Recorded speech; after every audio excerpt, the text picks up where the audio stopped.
തദ്ദേശ ചിത്രമേതാണ്ട് വ്യക്തമായി പിൻവലിക്കാനുള്ളവരൊക്കെ പിൻവലിച്ചു. ആന്തൂർ നഗരസഭയിൽ 3 വാർഡുകളിൽ കൂടി ഇടതുപക്ഷം എതിരില്ലാതെ തെരഞ്ഞെടുക്കപ്പെടുന്നു. അതേസമയം ഈ തെരഞ്ഞെടുപ്പിനെ അട്ടിമറിക്കുന്ന നീക്കമുണ്ട് എന്നുള്ള ആരോപണമുയരുന്നു. ഇതിനെല്ലാം ഇടയ്ക്കാണ് UDFിൻ്റെ പ്രകടന പത്രിക കൂടി വരുന്നത്. എങ്ങനെയാണ് കാണുന്നതിനെ?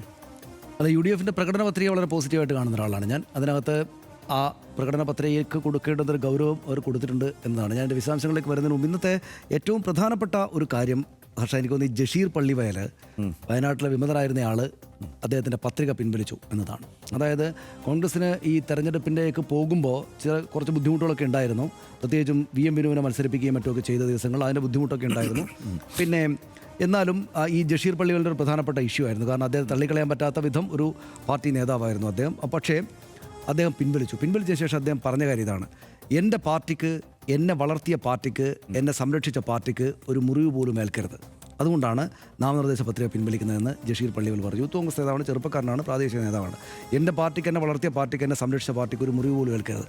അത് ഇന്നത്തെ ദിവസം, പ്രത്യേകിച്ച് ഈ രാഹുൽ മാങ്കൂട്ടത്തിൽ വിഷയം കൂടെ വന്ന ദിവസം വളരെ പ്രാധാന്യം അർഹിക്കുന്നതാണ് ഈ പ്രസ്താവന എന്ന് ഞാൻ വിചാരിക്കുന്നത്. അതായത് കോൺഗ്രസ് ഇപ്പോഴും നമ്മുടെ നാട്ടിലെ പ്രാദേശിക തലങ്ങളിൽ ഇങ്ങനെ കടുത്ത പാർട്ടി ആരാധകരായിട്ടുള്ള, പാർട്ടിക്ക് വേണ്ടി എന്തും ചെയ്യാൻ എങ്ങനെയും സ്ട്രോങ് ആയിട്ട് നിൽക്കുന്ന, പാർട്ടി ശത്രുക്കളുടെ കൈകളിലൊന്നും പെടാത്ത നല്ല നേതാക്കളുണ്ട്. അതായത് അവനവൻ്റെ ഇമേജ്, എൻ്റെ പാർട്ടിക്ക് വേണ്ടിയിട്ട് നിൽക്കുക, അവനവൻ്റെ ഇമേജിനും വേണ്ടിയിട്ട് റീലിടുകയും എന്ത് തോന്നിവാസം ചെയ്തിട്ടും അതിനെ മാനേജ് ചെയ്യാൻ വേണ്ടിയിട്ട് ഈ പറയുന്ന പാർട്ടിയെ ഉപയോഗിക്കുന്ന ആളുകൾക്കിടയിൽ, എന്നിട്ട് അതുകൊണ്ട് ഉന്നതമായുള്ള സ്ഥാനങ്ങൾ നേടുക, ആ സ്ഥാനത്തിൻ്റെ അധികാരം ഉപയോഗിച്ചിട്ട് എന്ത് തോന്നിവാസങ്ങൾ വീണ്ടും ചെയ്യുക എന്ന മട്ടിൽ ചെയ്യുന്ന ഈ രാഹുൽ മാങ്കൂട്ടത്തിലെ പോലെയുള്ള ആളുകൾക്കിടയിൽ പക്ഷേ പ്രഭാകിരണങ്ങളായിട്ട് ഇതുപോലുള്ള നേതാക്കളുണ്ട്.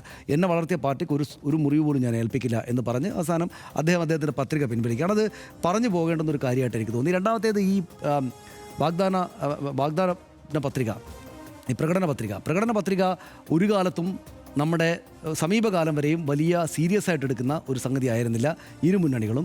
ഈ CPM ഇടതുപക്ഷ ജനാധിപത്യത്തിനാണ് 2 തവണ വരികയും ഇതൊരു വളരെ സീരിയസ് ആയിട്ടൊരു രേഖയാണ് എന്ന് കാണിച്ചു കൊടുക്കുകയും ചെയ്തു. കാരണം ഓരോന്നിൻ്റെയും പ്രോഗ്രസ് റിപ്പോർട്ട് ഓരോ വർഷവും അത് വെച്ചിട്ട് അടുത്ത തെരഞ്ഞെടുപ്പിലേക്ക് വോട്ട് പിടിക്കുന്ന പോലെ CPM അതിനൊരു സീരിയസ് ഇഷ്യൂ ആക്കി മാറ്റി, സീരിയസ് രേഖയാക്കി മാറ്റി. നേരത്തെ ചുമ്മാ തള്ളിക്കളയപ്പെടുന്ന ഒരു സാധനം, വെറുതെ എഴുതി വെക്കുമായിരുന്ന സാധനത്തെ അങ്ങനെ മാറ്റി.